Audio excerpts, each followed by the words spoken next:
Hello everyone, a video on the topic quadrilaterals. This is chapter number 8 from class 9. So in this video we are going to talk about quadrilaterals. Before we begin, let us say the actual meaning of this word quadrilaterals. It actually comprises of two words. Quad, if I break it down, it's quad and lateral. Quad stands for four and lateral means sides. So any four-sided figure is a quadrilateral. So you observe here, it's a polygon ABCD having sides AB. It has got sides, four sides AB, BC, CD and DA. These are four sides. It has got four vertices. What are those vertices? Vertices are actually the points where two edges or two sides meet. So A, B, vertex A, B, C and D, and angles, the opening of the arms, angles, four angles it has. Okay, these are just the basics. Those four angles are angle A, B, C and angle D. And one thing more, diagonals. How many diagonals it would have? If I connect A and C and BD and AC, two diagonals. So closed figure with four sides, four vertices, four angles. Briefly, we would simply say four-sided figure is a quadrilateral.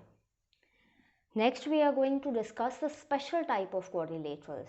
Those special types are, look at all these shapes. First one, ABCD is one of the special types of quadrilaterals in which we see AB and CD. One pair of opposite sides is given parallel, and any quadrilateral with one pair of opposite sides parallel is a trapezium. So this figure ABCD is a trapezium.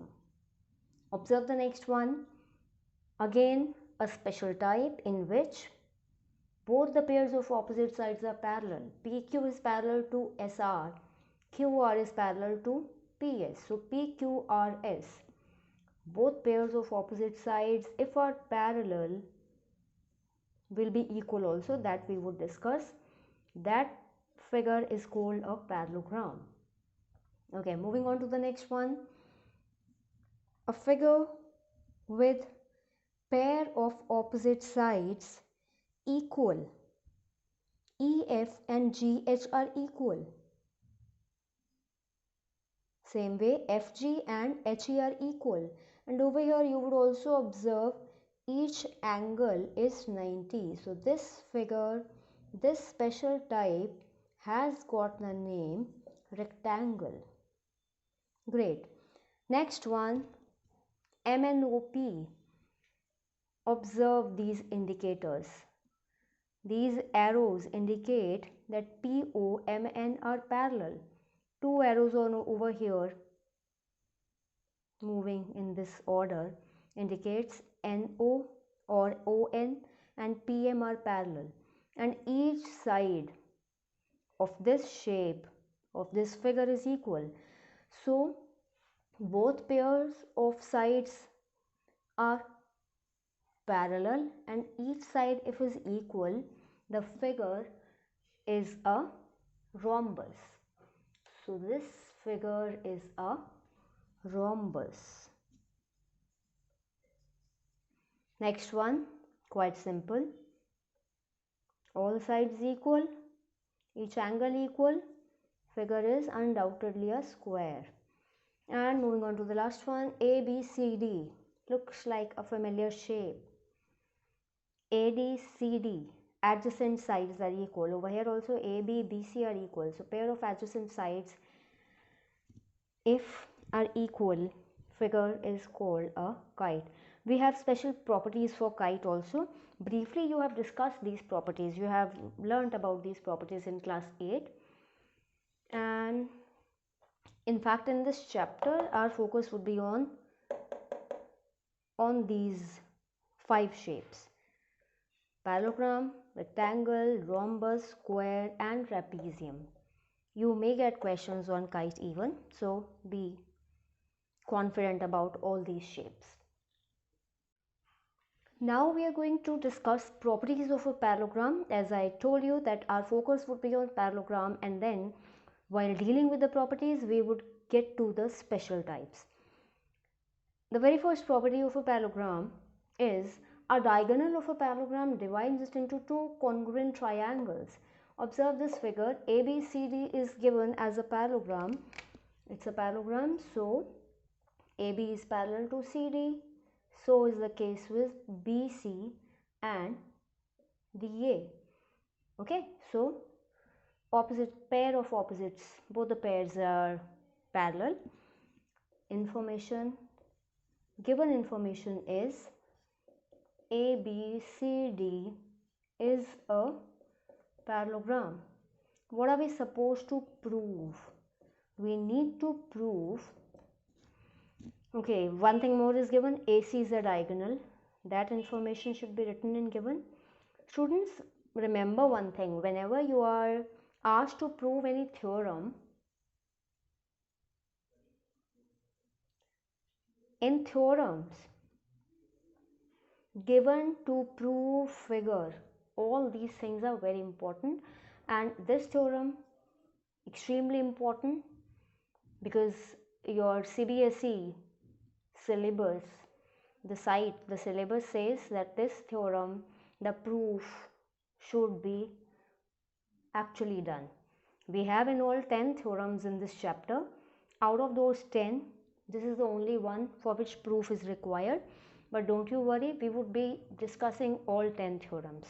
Okay, briefly I would talk about all the theorems, but in elaborated way we are discussing the proof of this theorem only. So let's get back to the work. ABCD is a parallelogram and AC is a diagonal. So this needs to be added on. AC is a diagonal. Okay. What are we supposed to prove? Let me just write it here, over here. We are supposed to prove, because diagonal has divided this into two triangles, we are asked to prove that triangle ABC is congruent to triangle CDA.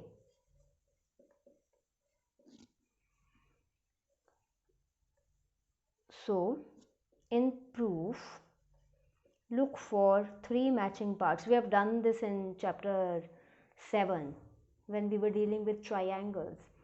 So in ABC, if I observe this angle, let me mark this angle as angle 1. AB is parallel to CD, AC is a transversal. Angle 1 and angle 2 are equal. Which angles? These are alternate interior angles. So mention in triangle ABC and triangle CDA, angle 1, angle 2 are alternate interior angles. Similarly, BC, DA, these two are parallel. This is a transversal. Angle 3 and angle 4. Which angles? These are again same pair. They are also alternate interior angles. This do means same reason needs to be written. They are alternate interior angles. What is the next matching part? Observe the figure carefully. Tell me what can be the next matching part. Observe this side AC. AC is shared by triangle ABC as well as triangle CDA. So AC is equal to CA. You know why AC CA? It should not be AC AC. The major reason, AC AC कब होगा AC AC? If A B C is cut and flipped or pasted or superimposed on ADC. But over here what is happening? Angle A, which contains angle 1, angle 4, angle 1 is equal to angle 2. So it is the vertex A which formed angle 1, it's a vertex C which formed angle 2. If 1 from triangle ABC is equal to 2 from CDA, so AC would be equal to CA. Triangle would completely flip itself to be superimposed on each other. So AC is equal to CA, that's the common side. Which rule is it? When I say which rule, I'm talking about the congruence rule. It is angle, then came this side, then came third angle. So triangle ABC is congruent to triangle CDA by angle side angle rule. I'm sure this must be clear. Check all the steps carefully. That's what we were supposed to do for theorem 8.1, one of the most important theorems. Revise it very carefully.